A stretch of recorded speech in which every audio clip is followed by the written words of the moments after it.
Cecil Plains.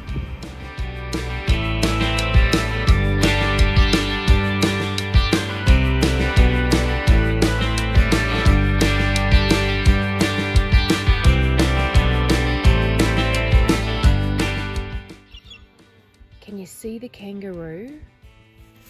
If you're looking just there, he is huge. Missy hasn't seen him yet.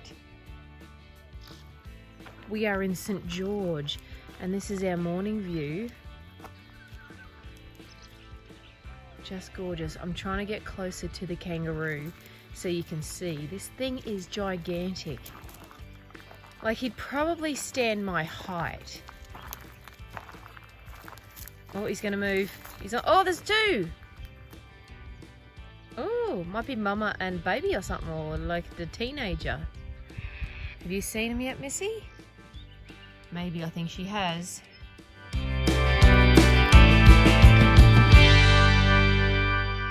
Hear the noises of the bush?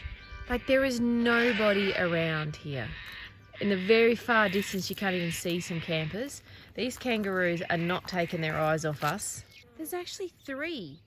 1, 2, 3. And they are just staring at me. It's alright, I'm not going to do anything.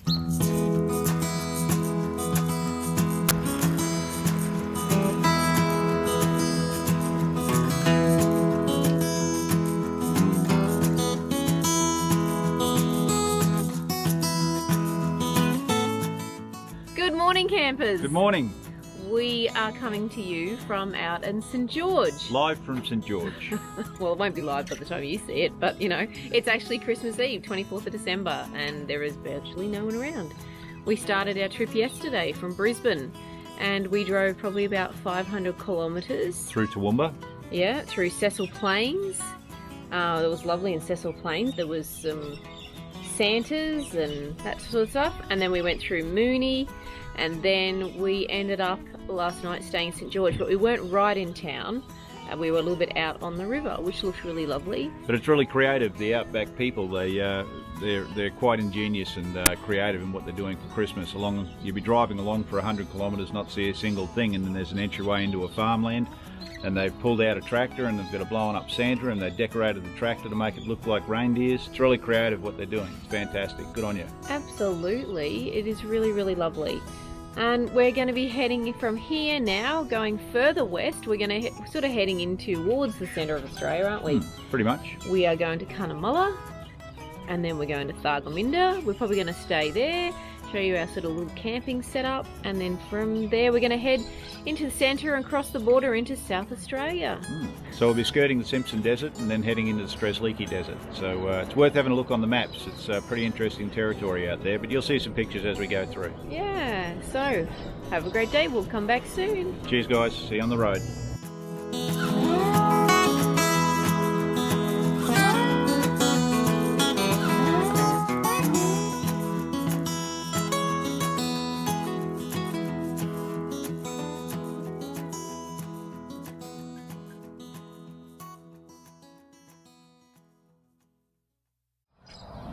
Wow, so the construction occurred from 1948 to 52, officially opened in 1953. There we go, look at that. Hey guys, so you'll see some pictures below the bridge which crosses over it's a balloon bridge that crosses over the river. And you'll see the height of that bridge. The surprising fact though is we found this sign just on the other side. You'll see here 2010, 11 and 12, the entire area was flooded. So that's the main river through here. I think we stayed over here. So you can see through the backlands here, it's all flooded as well. So because of these excessive flooding, the local Shire Council built earthen levees And the earthen levee you can see on this map down here is the red section through here, and the start of that levee, if we go past the sign, is what you see there. So they've taken principles out of the European standards, built earthen walls to stop the flooding. So during these floods in 2010, 11 and 12, we literally would be standing underwater at the moment. That's surreal. When you look at the amount of water, it's incredible, the volume of water that they get through this place. So if you pan around now to the other side, you'll see a house over there, and you can see how high it's sitting on the stumps. So that's probably 3 metres off the ground, I'd suggest, just to stay out of the floodwater. It's quite amazing.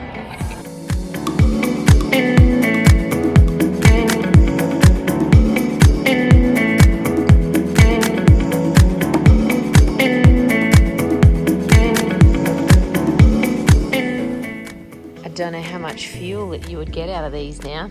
This is how you get your fuel in the Outback.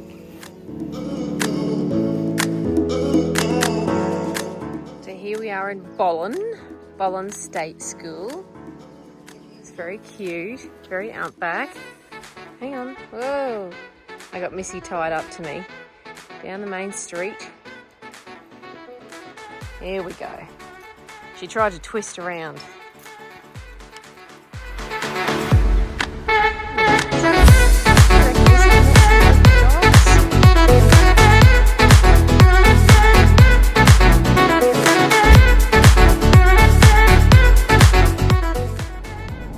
Don't see country like this, do you? Roads like this. Wow. Missy, what are they? They're emus. Look, gosh. Look at the face. Holy dooly. Emus! Don't know why I'm saying hello to you. Hi! We are in the back of Burke. We are just before Cunnamulla, 20 kilometres east, isn't it? East, yep. Hi. No, don't. Run, birdie, run. I'm gonna see you run. A little quick lunch stop in Cunnamulla. And look at this. How quaint. Hear the birdies. At the little information centre. Heritage Trail. Oh, there's a time capsule buried here. Oh, they're going to open it in 2025. That's not too long away. And there you go. You got the local memories, Cunnamulla stores, and there's lots of flies. This is Queensland, Outback Queensland. Little park. All the birdies. So we've just entered Ulu, and they've got a heritage trail, which seems to be everything in Ulu, because there's not a lot here, including a post office, and one of the scary parts is an air raid shelter. Seeing that we're probably 2/3 the way down from Darwin, and when the Japanese were attacking Darwin, if they were worried down here, we had a whole heap more problems before they got down this far. But credit to those in Ulu, they built themselves an air raid shelter. And if we want, we could visit it. There you go. So we'll do a drive-by, see what it looks like. And then on this side, we've got a frill-neck lizard.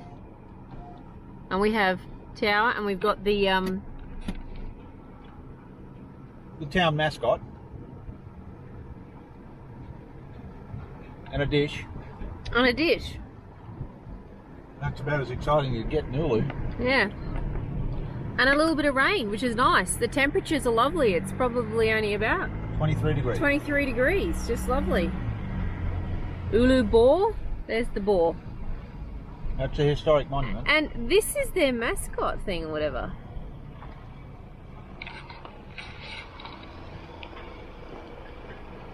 Now, this is why you have to lock your doors at night at Ulu. Because if this fella comes knocking, yeah, you got a bit of a problem. What is it? A Diprotodon. Wow.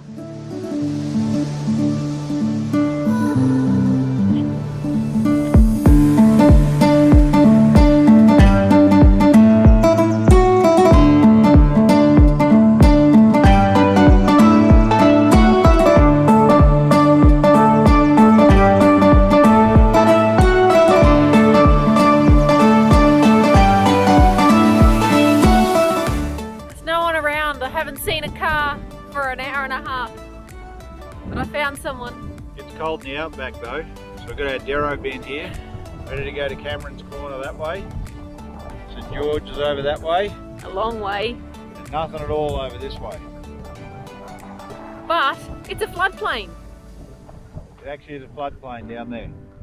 Quite amazing. 23 mils of water puts about a metre of water, or 23 mils of rain puts about a metre of water over the roads around here. It's quite incredible, the locals are telling us. What do you think, Missy?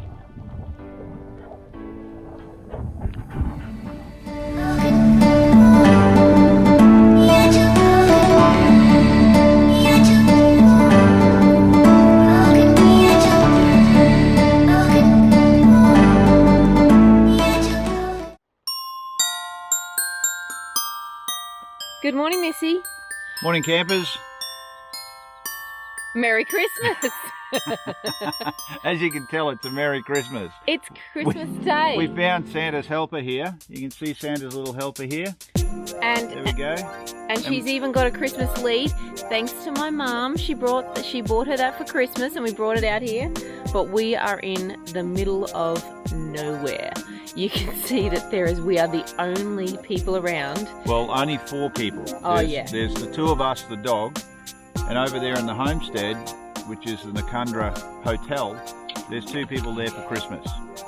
And we're on the Noccundra station at the moment, which is, from what they tell us, about 3,000 kilometres square. So it's about a square-shaped property, 3,000 kilometres one way, 3,000 the other way, and all the way around. And the Noccundra station over here sits right in the middle of it, and that's the public area where you go to when you're driving through toward the east, toward Cameron's Corner. Which is then the border on South Australia, New South Wales and Queensland. So we came yesterday when we left St George. We probably drove about 6 hours. We went through a little town called Bollen, and we met some local puppy dogs there and some local people, which was really cool. Call in the local service station. Great packet of hot chips. Really good. $5. That was the next place. Oh. See, he drove. I just did the navigating, so I know the places. So then we stopped in Thargomindah, and we were going to stay there. And that really lovely, a little roadhouse, lovely family. They had the cool hot chips, and even like service stations. One of them came out and actually served you, and puts the fuel in your car. Like, and when was that? Sees where you're going. That's what it was like when we were kids. Most people nowadays have never actually experienced that. So then we decided we would drive about another hour and 40 minutes, and the scenery was amazing. We saw emus crossing the road. Why did the emu cross the road? Don't know. No, neither did they, I don't think. And Missy thought that was interesting. First time she'd seen them. What else did we see? We had black goats, wasn't it? Little black goats, but sheep, I don't think I got any footage of that. That was kind of cute. Kind of came up on us pretty quickly. Yeah. But so where we are, we're actually on the river. You can see behind us, absolutely beautiful. We got in before sunset, and we'll show you the sunset. Oh my goodness, we just got some beautiful drone footage of that. It was just spectacular. But the fact that it's just us. This is a free campsite as well. No power, which is fine, we're off grid. So when you camp out here on the river, there's no amenities actually down here on the river. Missy's like, what's going on? She's already been for her morning walk, but she just wants to have cuddles and everything. So you can have dogs, no problems. There's so many places that you can have dogs. There are plenty of apps. We did the Camps Australia one to have a look at where places were. There's Wiki Camps, which other friends have used, and plus the HEMA. If you really want to invest in things, guys, and you're looking at going out and about, HEMA Explorer. We'll do a little bit more information about it later on. There's some really good YouTube apps on it, but HEMA Explorer takes probably about 2 hours to go through it and just work out how to use it with waypoints and things like that, but really worthwhile doing it because it's updated live by people who actually use the maps. So when you arrive at a place like this, you can actually pin it and take photographs of it and publish those on the actual HEMA Maps website. So if you're planning a trip on that basis, then you can see all the latest photographs that people have done. There's a lot of great stats on it as well, where they take drive times and things like that. So you can work out what the terrain and the roads are going to be like. It's been really surprising for us. I expected a lot more dirt roads and so forth. So far we've been on bitumen all the way from Brisbane through to here. And coming past the station now, heading out to Cameron's Corner, which we can't actually go to at the moment because they've had about 20 mil of rain, and it's closed the roads toward Cameron's Corner, so we're going to have to miss that today, but we'll see what happens when we head back. Yeah, so we're actually going to head straight across the border of South Australia into Innamincka. Now, when you're staying here and you've got the hotel over there, they have public amenities, and all it is a gold coin donation. The only thing, look, you do need to be aware of, and don't want to put a dampener on Christmas spirit or anything, but by the time you guys watch it, it's probably the new year, so hello. As you can travel with dogs and things like that, you do need to be aware of, they do 1080 baiting out here, which is because of the dingo, wild dogs and wild pigs primarily. Yeah, which cause a lot of problem. And you need to be careful because if your dog picks that up. So talk to locals. We spoke to the locals. They said it's okay here, but keep your dog in the car a lot, keep him on a lead. If there's areas that we're concerned about, we would put a muzzle on her just so she doesn't pick anything up. Don't stop in odd spots on the side of the road. What did she say, near those like fence lines? So there are fence lines that run through the country that separate the cattle and the sheep areas primarily. And along those fence lines where they, they're very well outlined and very well gazetted, they fly over and they drop the 1080 baits. So the 1080 bait itself is a couple of different methods. In Queensland they use actually meat, and the meat is injected with the 1080 poison. And the meat's about the size of a cigarette packet, and they'll drop that out of the plains along those fence lines for the dogs and the wild boars. Yeah, it's quite a painful death for dogs, but that's the method that they use at the moment. We understand, but we don't know particularly just yet. It's granulated, so it's like grains that you'd feed chickens and that sort of stuff is what they use in South Australia and New South Wales, but we don't have enough information on that yet. We'll talk to some more people as we head down that area. Yeah, but on cool other animal stuff, so yes, the flies are bad, hence why this lead is really good. As we were walking this morning, we woke up at 4:30 and we watched the sunrise, and it was just absolutely beautiful. But I woke up to a little green frog on the edge of our swag, which was very cool. So Missy's in the swag with me, and she didn't even see it, so that was kind of cute. So once it goes dark, the flies are gone. There was a few mozzies, but it wasn't really too bad. But it is completely outback, and people might think we're crazy of, Christmas, why do you want to be in the middle of nowhere? This is so peaceful. You can just listen to the birds, listen to the water, and the flies. The flies do make a noise. We do have nets, which, we thought would be really sexy to wear, but it's Christmas Day, so we need to wear kind of more cool Christmassy stuff, because we're not the Christmas Grinches or anything like that. We just, given that everything that's been going on in 2020 and COVID and all those sorts of things, and our kids are grown up and living elsewhere, and we decided, well, let's escape all the rat race, and it's so much safer out here, and that's what we're doing. So we hope you enjoy my adventure, and with you and your families, wishing you a safe and Merry Christmas, and until we're on the road again. Everybody. We'll see you on the road. Yeah, woohoo!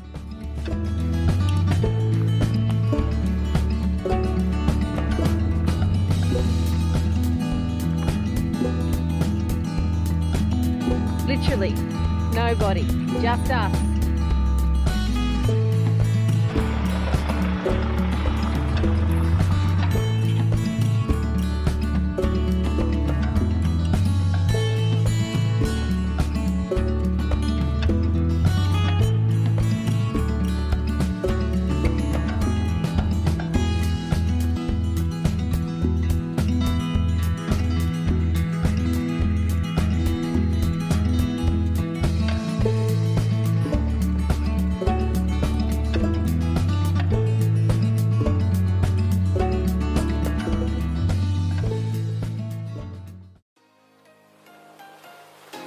Get tinselled. Here we are leaving Noccundra. Yes, you can just keep laughing, but seriously, I have at least 15, 20 flies around me. The size of the bull ants at the base of the phone are so freaking big that they will also eat you alive. As you can see, Kayleen's doing the bull ant dance. Oh, bye-bye Queensland. See ya. See you in a couple of weeks.